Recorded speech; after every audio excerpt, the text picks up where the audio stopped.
公司內甲組同乙組員工共有40名，甲組所有員工擁有相同嘅工作效率，乙組所有員工亦擁有相同嘅工作效率。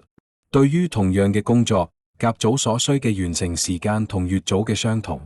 如果將甲組同乙組嘅員工人數對調，甲組員工需要98日先完成嘅工作，乙組員工只需要18日。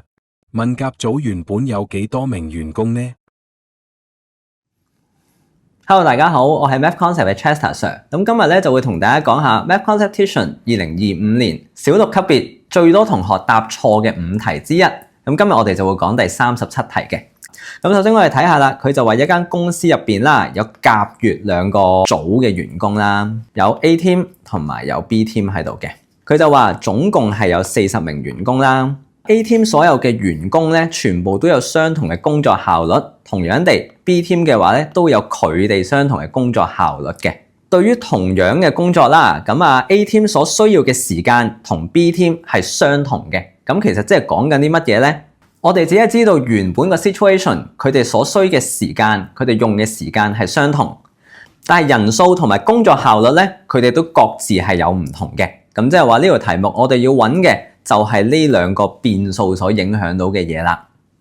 咁首先我哋就用咗啲未知數去代表咗呢幾樣嘢先。假設 A team 有 X 咁多人啦，咁B team 有幾多人咧？唔係 Y 咁多人，因為我哋已知道佢總共有40個員工嘅，咁即係話佢係有40減 X 咁多人嘅原本。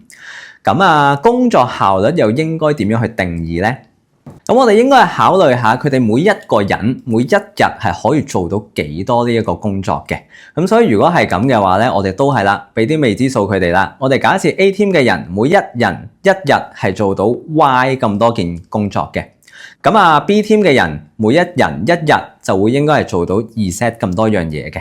咁呢一個就係我哋用未知數假設咗佢成個情況嘅一樣嘢啦。好啦，咁我哋而家咧就諗下點樣去將佢哋用一條等式去表達出嚟啦。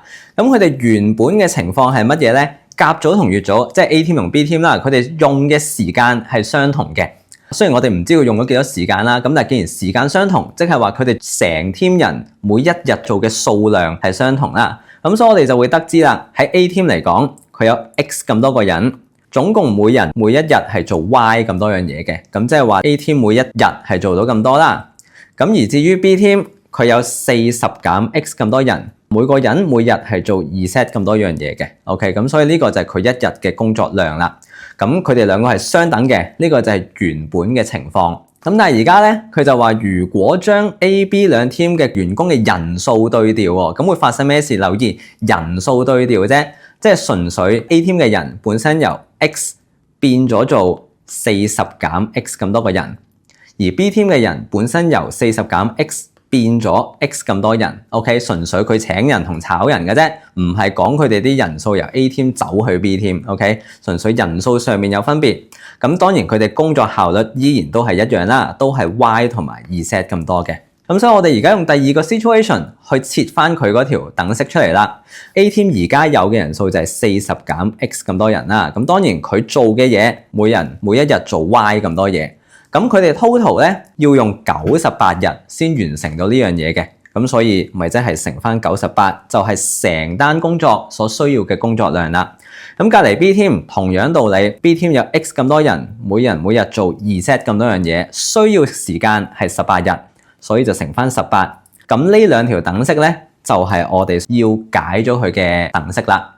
下一步我哋就要簡化咗佢啦。咁簡化最主要做嘅就係我哋嘗試將相同嘅 unknown 擺埋一邊。咁當然你話呢度每一條等式都有3個 unknown 喺度喎，咁點搞咧？咁我哋 focus on X 啦，因為我哋所要嘅就係究竟有幾多名員工啊嘛，所以我哋嘅主角就係 X。所以我哋而家嘅取態就係將所有 X 嘅嘢擺晒喺左邊先，將 Y 同埋2set 嘅嘢抌喺右手邊。咁記住，由於佢哋係相乘啦，咁所以要由左邊走去右邊就會乘變除嘅。睇第一條等式去睇一睇啦。我哋將40減 X 抌過去左手邊，將 Y 抌過去右手邊，我哋得出嚟嘅就會係 X over 40減 X 係會等於翻2set over Y 嘅。呢個就係由第一條等式所得出嚟嘅嘢啦。咁同樣地啦，等式2我哋都要做翻相同嘅嘢。連個整數部分98同埋18咧，我哋都抌埋過去我哋左手邊啦。18分之98乘以40減 x over x 就會等於隔離都係 2z over y 嘅呢個份數啦。咁我哋可以約減咗佢先啦，約減咗會變成49 over 9嘅。OK， 呢個就係第二條等式所演變到嘅嘢啦。大家見唔見到我哋而家兩邊都係 2z over y， 咪即係代表剩低嘅呢部分佢哋都會相等啦。咁所以合併咗兩條等式，我哋得出嚟 x over 40減 x 等於翻49 over 9乘以40減 x over x 嘅。呢個就我哋要解出 x 嘅一條方程啦。咁解方程都係啦，將未知數抌埋喺一邊啦。咁我哋將呢一個分數成個抌去左手邊啦。好似啱啱講過，本身分母咧就會變成分子，分子變成分母咁樣抌上去嘅。咁所以我哋所得出嚟嘅等式咧，就應該會係 x over 40減 x 乘 x over 40減 x 係等於49 over 9嘅。咁由於兩樣嘢相乘係等於49 over 9，咁我哋就諗下一樣嘢啦。有邊個數字乘自己係會得出49 over 9咧？咁當然3分之7呢樣嘢啦。咁所以我哋就得知原來我哋其中一嚿 x over 40減 x 等於7 over 3嘅。OK， 將3乘過去上面，40減 x 又乘過去上面啦，我哋得出嚟嘅咧就應該會係 3x 係等於翻7乘40，即係280減 7x 嘅。7x 掟過去左手邊變成加，所以我哋要得出 10x 係等於280，所以最尾計到 x 咧就會係28啦。咁呢個就係我哋原先甲組啊，即係 A team 原本有嘅員工嘅人數啦。好啦，咁大家如果想睇更加多嘅奧數比賽題目嘅話咧，咁記得 subscribe 我哋 YouTube channel 啦。我哋下條片再見。